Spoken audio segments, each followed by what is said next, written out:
Hi, Kingwood. Can I just say that when I first heard about the shelter in place and the quarantine and me being a people person, I was very concerned about not seeing and interacting with you. But over the last several weeks, I've been surprised by just how close I feel to you.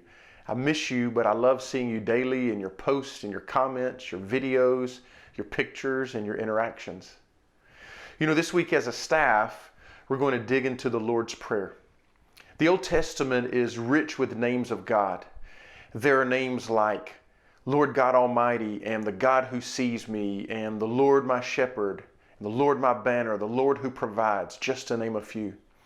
Each of the names is introduced after a specific story or a specific time in the history of Israel. In each to continue developing this ever-growing understanding of an infinite God. So when Jesus' disciples come to him and they ask him, Master, teach us to pray. Jesus has a wealth of titles to borrow from the Old Testament. So what name does he use to address this awe-inspiring, omniscient creator of the universe? He begins his prayer, this teaching to those that are so close to him, with Father. He doesn't call on a disconnected, disembodied spirit being, but instead he draws on his Father. None of the other titles suffice to describe this relationship. And more importantly, for you and me today, he says, Our Father.